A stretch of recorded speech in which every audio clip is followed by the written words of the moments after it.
Hello, it's Monika from Crafting with Qulling Lady, and it is time for hashtag FFC Challenge 2023. In July, we're going to create a hexagonal pop-up card.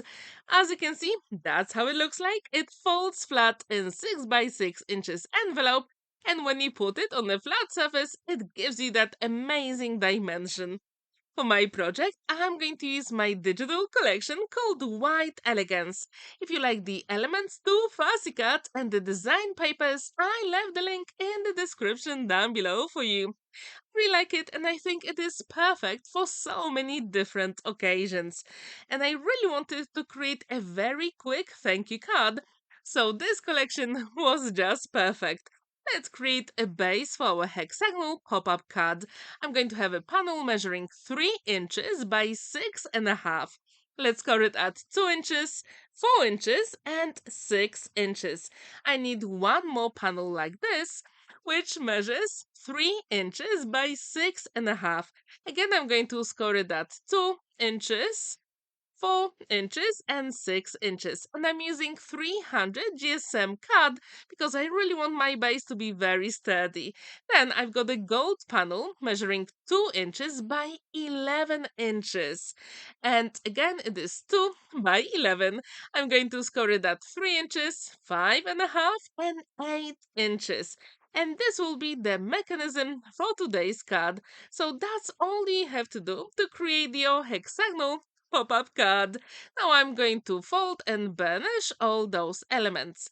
If you haven't heard about hashtag FFC Challenge 2023, it is hosted by Monika PaperMona. Every single month we create a different fancy fold, and July is dedicated to hexagonal pop-up card. All the links to other videos are in the description down below, and I'm also going to leave them at the end of this video so you can check them out.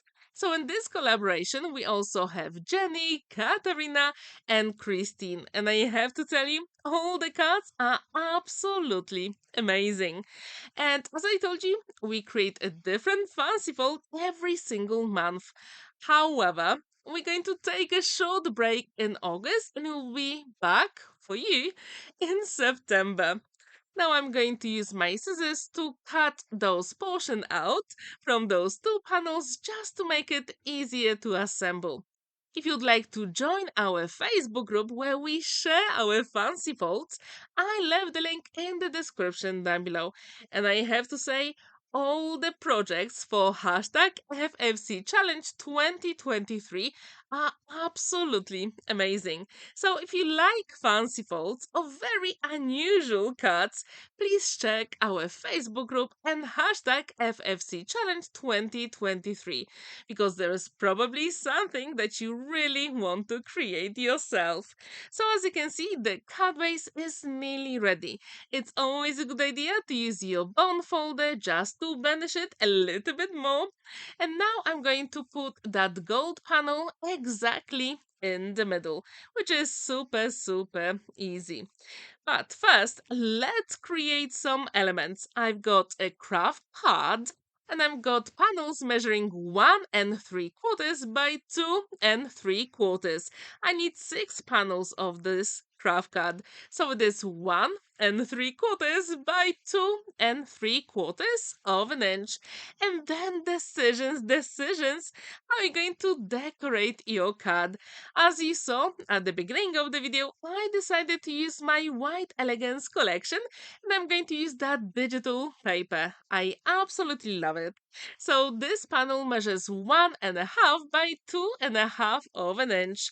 Again, it is 1.5 by 2.5 and I will need 6 of those panels. When they are ready, I'm going to assemble all of them together using my liquid glue because I will have time to maneuver all those elements. If you really like fancy folds, I really hope you'll give this cut a go. And you don't really need any cutting dies to do it because you can decorate the front with a square or rectangular shape and that will be perfectly fine. However, I had a look at my stash and I do have couple of wallets with some scraps from my previous projects and I found a gold circular shape, which I thought would be perfect for this card. So that's what I'm going to use later on. If you want, you can use some nesting cutting dice, or you can use circular cutter, and that will be perfectly fine. So as you can see, I'm assembling all those 6 squares, actually rectangles, together. And when they are ready, I'm going to do exactly the same thing on the back of the card. If you want, you can leave one panel wide so you'll have plenty of space to write your message for the recipient. However, I'm going to create a different panel at the back because I want to write very special message and I'm going to need a little bit more space. So I'm going to use very similar circular shape that you will see in a moment and I'm going to assemble it at the back. So when those rectangles are ready, then I'm going to put that gold panel that you can see on the left hand side. And I also wonder, have you ever tried that hexagonal pop-up card? If you haven't, I really hope you'll feel inspired. It is super easy to create and you can use whatever is in your stash. As you can see, those panels are pretty small, so it is perfect to use your scraps of your favorite design papers. Now I'm going to put the glue at the very bottom of the gold panel and I'm going to put it inside. So basically, that is super quick mechanism for our hexagonal pop-up card. If you haven't seen my Christmas version, the link is at the top right corner. I have to admit, I was inspired by Monika, PaperMona, and those hexagonal pop-up cards are so easy to make, but also so much fun to create. I absolutely love it. It is one of my favorite fancy folds. It is super quick to make, but very effective as well. So as you can see, I'm trying to burnish it with my bone folder, and it opens amazingly, and it stands proud on a flat surface. So now it is time to decorate the front. I decided to use one of the wreaths from my white Elegance collection. I fussy cut it using my scissors, and then I found that gold circle, which is just perfect. When I saw it, it really fit that wreath. So if you ever have any scraps from your past projects, keep them. You never know when you're going to use them. So as you can see, I'm using my liquid glue because I do have time to maneuver the elements, and I also die cut the word thank you. I really need some thank you cards at the moment, so this one was the choice. Again, I'm going to use my liquid glue because I can maneuver the elements, but also I can space them evenly, which I think is the best thing with sentiments.